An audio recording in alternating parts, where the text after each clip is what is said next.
हमने जो पूरा एक प्रोटोकॉल डिजाइन किया, सफलतम रहा है 25 साल के चिकित्सा जीवन के कैरियर में। जैसे रेडिएशन वगैरह होता है,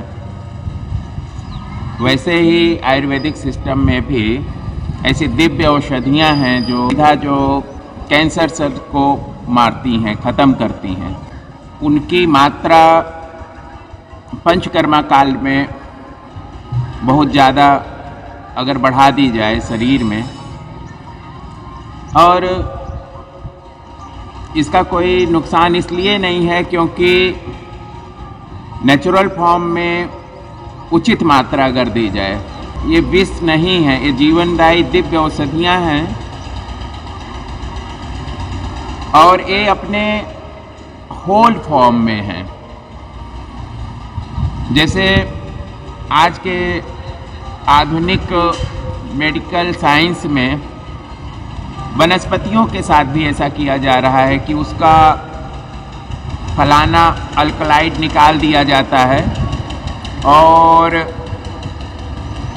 उस एक ही अल्कलाइड, जैसे सर्पगंधा है तो उसका सर्पेंटाइन निकाल दिया और उस सर्पेंटाइन का ही बहुत ज़्यादा एक्सट्रैक्ट रूप में जो है कोई मेडिसिन बना दी, तो अब उसका मूल्य बहुत ज़्यादा बढ़ गया मार्केट में, क्योंकि बहुत सारा सर्पगंधा चाहिए। उससे जो है उसकी जटिल प्रक्रिया से उसका एक यौगिक, एक अल्कलाइड अलग किया जाए और फिर उसको खाने योग्य बना के उसकी एक उचित मात्रा, और उसकी अगर मात्रा अधिक हो जाए तो पेशेंट की हार्ट गति भी रुक जाए अथवा उसका ब्रेन काम करना बंद कर दे। तो वहाँ पर एक डेंजरस जोन हो सकता है जहाँ पर इस तरह का कार्य हो रहा है। और हमारे यहाँ जैसे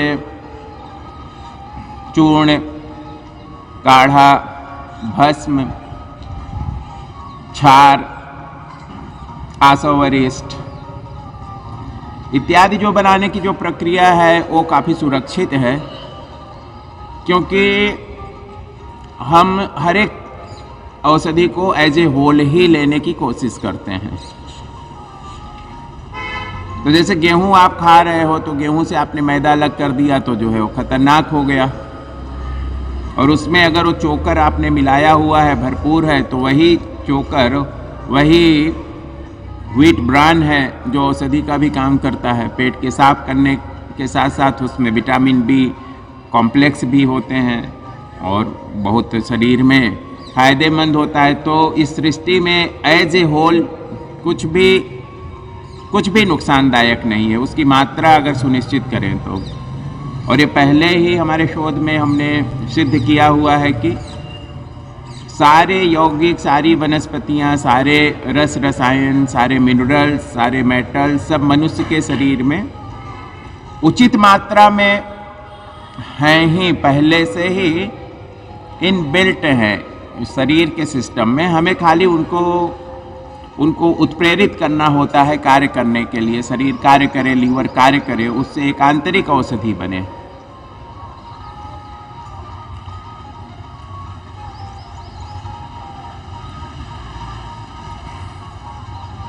दस 15 दिन का जो दूसरा 20 दिन का समय होता है, अब इसमें एक पंचकर्मा में हमें मान के चलते हैं कि जब वेरी इनिशियल, जब फर्स्ट पंचकर्मा होता है तो पूरा 15 दिन लगभग पेशेंट को अंडर ऑब्जर्वेशन रखना होता है। फिर जब सेकंड पंचकर्मा होता है तो उससे थोड़ा कम समय लगता है, 1 हफ्ता या 10 दिन मान सकते हैं। जब तीसरा पंचकर्मा होगा तब जो है शायद जो है 5 दिन का समय लगे, लेकिन वो डाइट सिस्टम के साथ ही, जैसे अभी एक करंट डाइट सिस्टम चल रहा है जिसमें हम अनाज का उपयोग नहीं कर रहे हैं, तो ये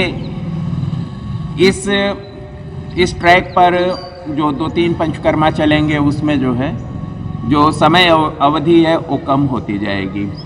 पहली बार शरीर को तैयार करना, शरीर के सारे जो कैंसरस जितने भी टिश्यूज हैं, सेल्स हैं, उनको वहाँ से उभारना।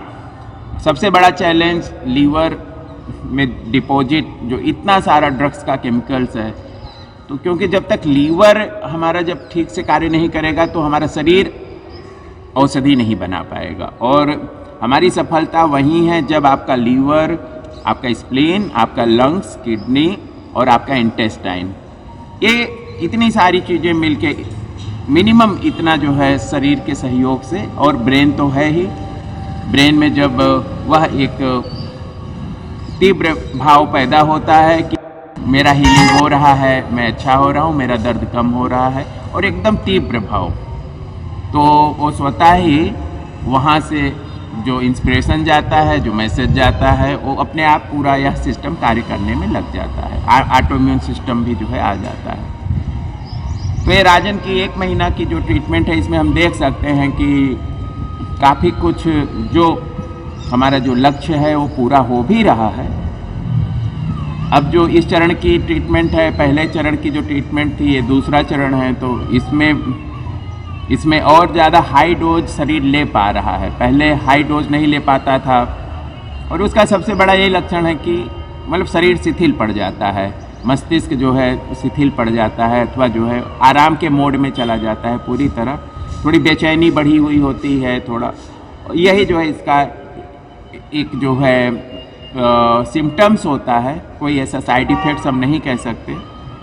और जो सबसे बड़ा जो हमारा जो प्लस पॉइंट होता है कि पेशेंट कुछ भी दूसरा खा ही नहीं सकता, जो उसको प्रेस्क्राइब्ड जो हमारा जो सिस्टम होता है, उसको हमने लिक्विड बताए हों, उनको हमने जो भी फैट फॉर्म में बताया हो, मतलब उसके अलावा शरीर में और कुछ जा ही नहीं सकता। अगर जाएगा भी तो वह जहर का कार्य करेगा, मतलब वो शरीर में ठीक से पचेगा नहीं, और भूख भी नहीं लगती, इच्छा भी नहीं होती। यह सब जो है एक आंतरिक प्रेरणा से यह सारा कार्य चलता रहता है। अब जो कैंसर सेल्स को जो वो एक तरह से उनको बाहर निकालना है, ख़त्म करना है, उनको जलाना है, रेडिएशन है, वहाँ कीमोथेरेपी है, हम यहाँ पर जीनोथेरेपी करते हैं, उसका जो नवनिर्माण हो, उसका स्ट्रक्चर है वो उसमें सुधार हो। तो ये जो है मेन जो पंचकर्मा का जो टारगेट होता है, इस समय वह किया जाता है। और यह बहुत सुपरविजन में ही करने की एक प्रोसेस होती है। अब आज जो है ऐसा कह सकते हैं कि ये तीसरा दिन है, तो तीसरे दिन में हम देख पा रहे हैं कि मतलब ये जो पूरा एरिया है, पूरा एरिया जो भी कैंसर ट्यूमर की ग्रोथ का ही एरिया है, जो स्कैनिंग की रिपोर्ट में जो हमें ग्रोथ दिखाई दी थी, वो पूरा कान तक जो है फैला हुआ था। अब जो नया एरिया जो डेवलप हुआ था, उसी को हमें क्लियर करना था। पुराने एरिया का एक तरह से कीमो रेडिएशन हो चुका है, टारगेट थेरेपी हो चुकी है, इम्यून थेरेपी हो चुकी है। और सबसे बड़ा जो लक्षण है वो दर्द ही है। तो दर्द जब बढ़ता है तो हमें 2 तरह का आभास होता है कि वहाँ पर रोग बढ़ा होगा, नहीं तो जो है वहाँ पर से जो पुराना जो सिस्टम है, पुराना जो रोग का कारण है वो बाहर आ रहा है। और आना भी बहुत ज़रूरी है, क्योंकि उसके बिना कोई भी परिणाम नहीं मिल सकता है। पहले उभाड़ा जाता है, फिर उसके बाद उसको साफ़ किया जाता है, निकाला जाता है। यही सबसे ज़्यादा महत्वपूर्ण प्रोसेस होती हैं। इसी में ही बहुत सारा विवेक की आवश्यकता होती है। और नाड़ी परीक्षण में बहुत सारी चीज़ें हमें अपने आप स्पष्ट होती रहती हैं। कैसे हमें डोजेस तय करना है और कितने अंतराल पे देने हैं, आज का क्या रहेगा, कल का क्या रहेगा। तो 2 दिन में 90% जितना जो पेन रिलीव हो चुका है। और इस तरह से मतलब जो प्रोसेस है, जो पुराने जो कैंसर सेल्स हैं उनको प्रोसेस में लाकर उनको जो निकालने के लिए उत्प्रेरित करना है, वह शरीर पूरी तरह से इस समय कर रहा है। तो ये सारा ही कार्य बहुत ही ज़्यादा निरीक्षण का होता है, इसीलिए इस समय पेशेंट को छोड़ना उचित नहीं रहता है। और अलग अलग स्रोतों से औषधियाँ कैसे पहुँचाई जाएं, इस पे खास ध्यान दिया जाता है। जैसे मुंह के कैंसर में, दाढ़ के कैंसर में हमें औषधियों को शरीर में एब्जॉर्ब कराना होता है। ओरली तो जा ही रही हैं, लेकिन उस एरिया में भी उतारना है पूरा जो है, जो दिव्य औषधियाँ हैं उससे जो निर्मित जो लेप है, जो तेल है, जो उसका जो ऑइंटमेंट है हमारे आयुर्वेदिक सिस्टम में, वो कैसे जो है उतरे और उसको टारगेट करे। ये हमारी जो आयुर्वेदिक सर्जरी का जो मेन हिस्सा होता है, वहाँ से हम इसको क्लियर करते हैं। हमने यह देखा कि जो मुंह का, दाढ़ का कैंसर है, उसमें यदि कान से औषधियाँ पहुँचाई जाएँ तो बहुत ही इफ़ेक्टिव रहता है। तो कर्णपूरण हमारे पंचकर्मा पद्धति की एक विधि है। खाली मतलब औषधियों की ही भिन्नता होती है। आज औषधि के क्षेत्र में बहुत बड़ा संघर्ष है, शुद्ध औषधियाँ नहीं मिल रही हैं, शुद्ध उसके जानने वाले नहीं हैं। और ये दिव्य वनस्पतियाँ हैं, दिव्य योग हैं, दिव्य रसायन हैं, ये दिव्य क्षार हैं, जो मिनरल्स हैं, बहुत ही ज़्यादा उपयोगी हैं।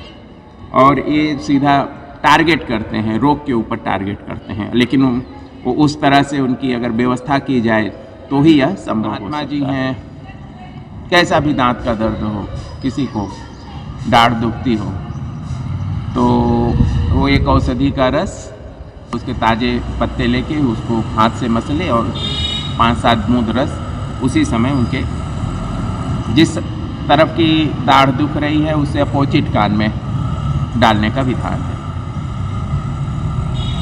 अब हमने ये समझा कि जैसे तंत्रिका तंत्र है, तो जो बायां तंत्रिका तंत्र है वो दाहिने तरफ के अंग को संचालित करता है, जो दायां तंत्रिका तंत्र है वो बाएं तरफ के अंग को संचालित करता है। तो सीधा तंत्रिका तंत्र पर प्रभाव डालती है और विद इन सेकेंड्स वो काम हो जाता है। और एक कर्णपूरण भी इसी पद्धति से हमने सीखा कि यदि वो इतना ज़्यादा इफेक्ट कर रहा है तो जो कर्णपूरण है एक बहुत बड़ी ट्रीटमेंट हो सकती है। और इसी तरह नस्यम भी एक बहुत ही दिव्य चिकित्सा हो सकती है मस्तिष्क और तंत्रिका तंत्र के लिए। तो ये सारी जितनी भी विधियां हैं, पद्धतियां हैं, ये बहुत ही ज़्यादा शक्तिशाली हैं, किसी भी एलोपैथिक सिस्टम से बहुत ही ज़्यादा कारगर हैं। सर्वप्रथम इस पर ही अपना फोकस करें, इसका ही विचार करें, और जब तक इमरजेंसी नहीं है, जब तक कि ऐसा लग नहीं रहा है कि आयुर्वेद सिस्टम काम नहीं करेगा, ऐसा लग रहा है कि जब आयुर्वेदिक सिस्टम कार्य नहीं कर पाएगा तो ही एलोपैथी की शरण में जाएं। हाँ, प्रामाणिक आयुर्वेद को ढूंढना बहुत आवश्यक है और इसी प्रामाणिकता को जीवंत रखने के लिए हम डिवाइन हीलिंग मिशन के द्वारा प्रतिबद्ध हैं। आपके किसी भी प्रश्नों का, समस्याओं का यहाँ पर उत्तर मिल सकता है।